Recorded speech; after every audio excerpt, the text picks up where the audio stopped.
This is Isolation, a game about, who guessed it, isolation.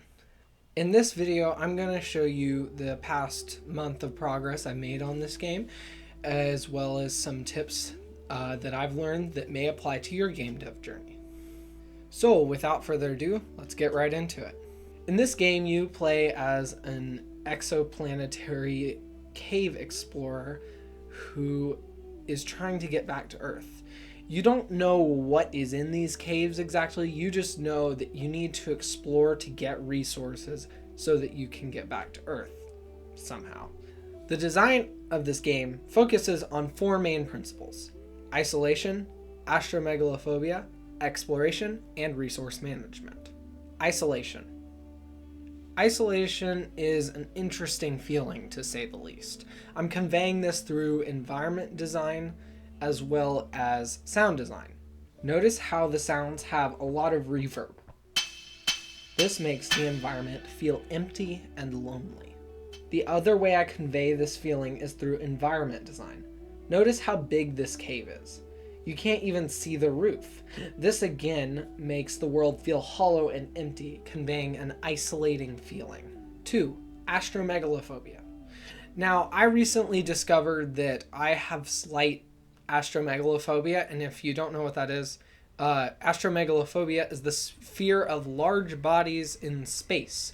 So you could define astromegalophobia as being afraid of this thing. This thing is, to say the least, huge. That ball in the middle that you see there, that is 10 times the size of Saturn. And the ring span of this ginormous thing, whatever it is the distance between the Earth and the Sun.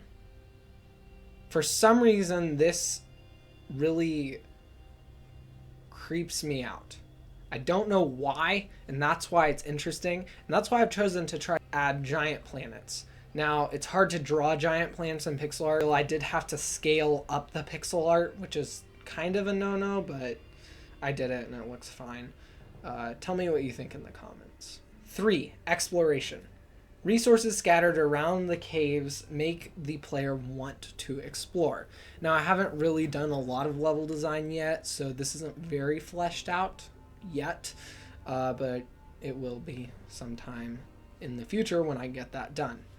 So make sure to subscribe if you want to follow this series, if you haven't subscribed already. 4. Resource management. Again, this is not very fleshed out yet in the mechanics, but I may talk about it in the next devlog, as I'm planning on adding crafting in the future. Now, I'd like to talk to you a little bit about some of the new things I'm trying with game dev in general. One of the new things I'm trying is working on a team. And now I have my brother who's helping me do some of the artwork, which is really cool, and I would definitely recommend trying working with a team member if you haven't yet. Okay, now comes to the tip of the video. Tip: take inspiration. This is crucial to having a game that both you love and that the player loves, because we shouldn't reinvent the wheel. Basically, if you don't take inspiration from any games and make something totally unique, it'll be really niche and might not even be a game. This game takes massive inspiration from Subnautica and Outer Wilds, which is funny because I haven't even played Outer Wilds. Just from what I've heard, like how isolating it feels and kind of the exoplanetary exploration, that sort of stuff. If you want to see me play Outer Wilds, comment that down below and I'll upload that to a second channel. So in conclusion to that, make games that take inspiration from other games. That way you can take what those games do well and you can put that into your game, but leave what those games do poorly. And that way you can make what you would see as a better game than that game. It depends on the game that you're taking inspiration from, but you should take inspiration from other games so that you don't have to reinvent the wheel. That's the main point. Anyway, that's all I have for this video. Thank you for watching. The best way for you to support me right now is, if you haven't already, hitting that subscribe button if I'm pointing to it. Yeah, thank you.